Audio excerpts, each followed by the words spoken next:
بھوک سے مرنے والوں کی ہم کس طرح مدد کر سکتے ہیں؟ بھوک سے مرنے والوں کی؟ جی اللہ اللہ، ظاہر ہے کہ ہم ان کو کھانا فراہم کریں، غذائیں فراہم کریں. عام طور پہ بھوک سے مرنے والوں کی تعداد تو کم ہی ہوتی ہے، کچھ نہ کچھ ترکیب بن جاتی ہے.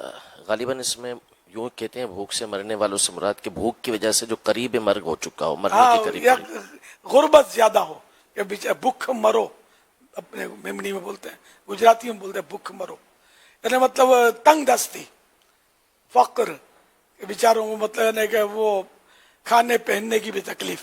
تو بالکل ایسوں کی تو مدد کرنی چاہیے. اگر کوئی ایسا مل جائے، سفید پوش تو ہاتھ بھی نہیں پھیلاتے نا، سفید پوش بولتے اسی کو. یہ ہاتھ پھیلاتے پھر تو وہ سفید پوش نہیں ہو جاتا، بعضوں کا بلیک پوش ہوتا ہے، کبھی ریڈ پوش ہوگا، جو اب اس کو لقب دو. ہاں، مگر شریعت کی اجازت جس کو مل گئی اور اس نے اگر کسی کو سوال کر دیا تو وہ گناہ گار نہیں ہے. پھر وہ سفید پوش بہرحال اسی کو کہتے ہیں کہ جو بس وہ گزارا کرتا ہو، کسی کو بتتا ہی نہیں. یہ بہت بڑی یعنی صبر کی ایک اعلیٰ قسم ہے.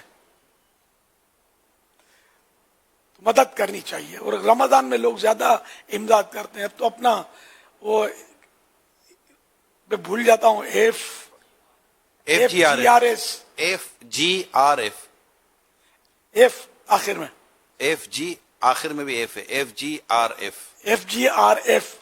یہ دعوت اسلامی کا ادارہ بھی اب تو قائم ہے، مجلس ایک، تو وہ ماشاءاللہ یہ بھی کام کر رہی ہے، افطاریاں سحریاں پہنچا رہی ہے. اب آج بھی مجھے پیغام آیا ماشاءاللہ حیدرآباد سے آیا کہ تقریباً 14,000 کو کھانا تقسیم کیا گیا. سبحان الحمدللہ.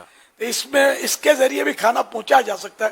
لیکن اس میں یہ ذہن بنا کر دینا کہ یعنی ہمارے پاس کوئی یا ان کے پاس کوئی ایسا مطلب ہے کہ اسکیننگ مشین نہیں ہے کہ یہ واقعی غریب ہے. اب ظاہر ہے کہ جب بٹ رہا ہے کھانا تو مالدار بھی ہاتھ اٹھا دیتا ہوگا، غیر مسلم بھی ہاتھ آ کر گھس جاتا ہوگا، سب مکس ہوتا ہوگا. لیکن یہ کہ یہ اپنے طور پر بیچارے کوشش کرتے ہوں گے کہ ایسی کالونی کا انتخاب کریں کہ جہاں غریب زیادہ رہتے ہوں. یہ سب کو ذہن بننا چاہیے. اب ظاہر ہے کوئی کھاتا پیتا آدمی ہو یا درمیانے درجے کا، اس کو ہاتھ بڑھا دے گا تو مروت میں بھی آدمی اس کے ہاتھ میں رکھ دے گا اگرچہ جانتا ہو. تو اس لیے وہ دینا اس طرح ہے کہ یہ جو کھائے اس کے لیے. کسی بھی مسلمان کو ویسے کھلانا تو ثواب کا ہی کام ہے. ظاہر ہے بھلے مالدار کو کھلائیں تب بھی ثواب تو ملے گا. حضرت انس رضی اللہ تعالیٰ عنہ سے روایت ہے کہ اللہ کے پیارے نبی صلی اللہ علیہ وآلہ وسلم فرماتے ہیں افضل صدقہ یہ ہے کہ تو بھوکے کلیجے کو سیر کر دے. بھوکا کلیجہ، وہ بھوکا شخص، کوئی بھی بھوکا ہو، جانور کو بھی کھلانا ثواب ہے. جی، ہر ترجگر والی میں اجر ہے. ترجگر یعنی جس میں جان ہو. صلو علی الحبیب صلی اللہ علیہ محمد.